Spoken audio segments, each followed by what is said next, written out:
Honestly, no joke, had this actually been the last episode to Fruits Basket, I wouldn't have been complaining. No joke, I really would have been able to walk up here and say, you know what? Sure, there's still some open-endedness to it, but I mean, I can headcanon my own where these characters are gonna go. But knowing we have 2 more incredible episodes left to go, Fruits Basket deserves all the praise that it's been getting over the past few years here, and the final season was without a doubt my favorite part of it. Just seeing how all the characters, big and small, who maybe we haven't seen them in a little bit here, getting to finally hug their loved ones and embrace them, finally not scared of admitting your feelings, because it is pretty difficult to be able to admit that you have feelings for someone knowing that you can't even really embrace him physically without turning into your animal. And sure, you have those characters like Toru who were perfectly content with Kyo turning into a cat in that moment, but I mean, for them, that's not what you want. You want to be able to be a person, not reminded that you're trapped by this curse that was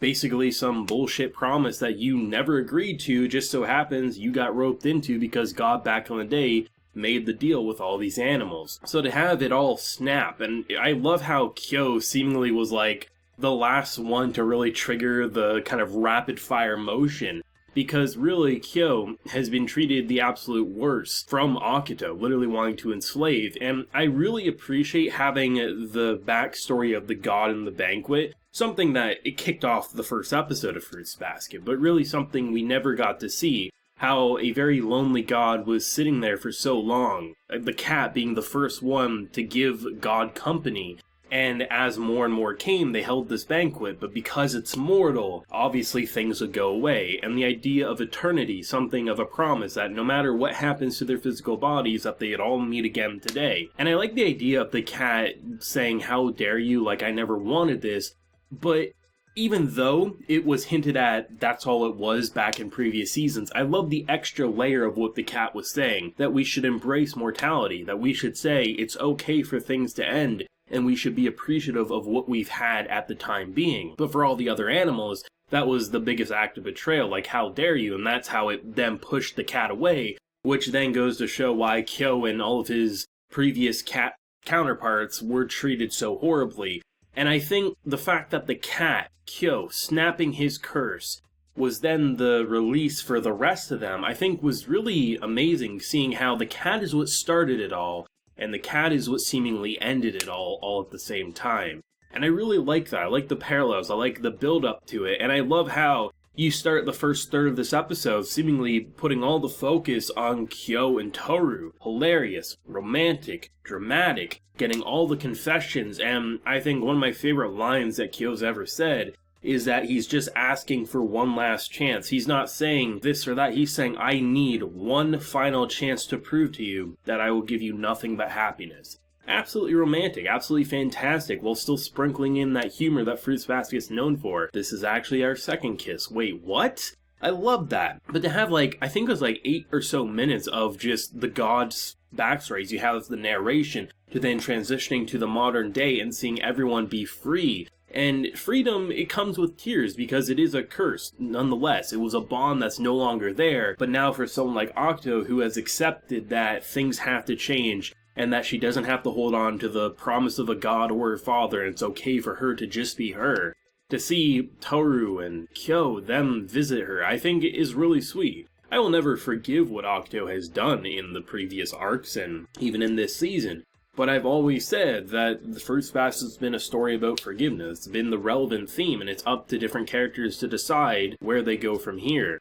And it's nice to see things really come together. I mean, I truly thought, like many, that this would be a duo episode of Toru and Kyo, as well as Yuki and Machi. But instead, we got more focus on the god side of things with some of the smaller characters who definitely have had their arcs before, but now getting to see them, I think it was the perfect directing choice. 2 episodes to go, right? I mean, really, this could have been the last episode as long as they sprinkled in Yuki in this episode, but instead, 2 more episodes to go. The directing was, without it, some of the best I think Fruits Basket's seen in this season. I mean, there's always been really high points for the directing for sure, but the mixture of the almost spiritual, godlike presence to just the romantic atmosphere lighting up around the characters. It was a tearjerker in the best possible way, and to have multiple episodes where you're not fearing about a knife, where you're not fearing about something bad happening. I mean, at this point, if you're still on edge that something bad will happen to these characters. I mean, I can kind of get it given the torture that has happened, but no, like, this is a peaceful outcome, and that rather than just, like, speeding through, like, I could easily direct this episode in typical anime fashion, where if we take, say, last week's episode and this week, I could condense it easily down into one episode that works in theory, but is very unsatisfying, and you wish you had that extra layer that most likely you'd only get in the source material. But seriously, to see just like a month of endgame here, actually a little bit more than a month of just like the epilogue, so to speak, is really, really nice. And I love seeing such a large cast of characters, even if they don't have a spoken role, even if they're not doing the most flashy of things, we're still focusing on them. We're still feeling like their arcs are getting tied up. And that's what I want to see in a show like this. Fruits Basket is definitely a masterpiece of a story. The characters across the board are fantastic, and to finally see Kyo and Toru embrace what they feel, no longer hiding away, Toru no longer fearful that she can't stand by his side and that she will be rejected, and she's scared of that change. Kyo, willing to embrace what he has done wrong, but also trying to say, I do want to stand by you if you'll have me.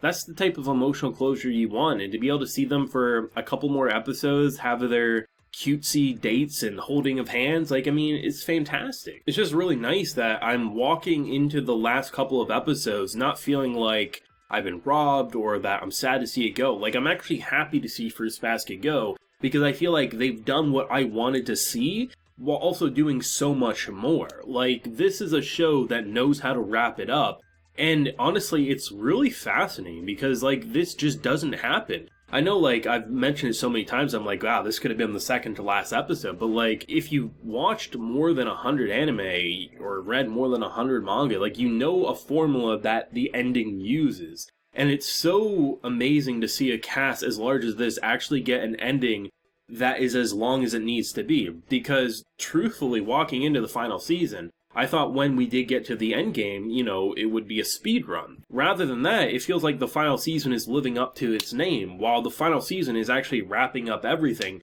And I really don't recall feeling that strong for a show with a cast as large as Fruits Basket, where I'm like, I'm really satisfied that I can easily recommend this show as an open and close book that is unlike probably anything you've ever seen. I've loved this show ever since it started out, and it's nice to see that it only got progressively better. But I would argue, while Season 1 and 2 got progressively better, and then there was definitely peaks where it just jumped in quality, I feel like the final season was just like, we went to the moon. We were a steady climb into the atmosphere, and then the final season hit and just like elevated it into this godly territory. And for a story surrounding literally gods and this banquet, you kind of need that quality if you're going to end it on a high note. Incredible stuff. The voice acting definitely impressed me a lot. I especially love Kyo.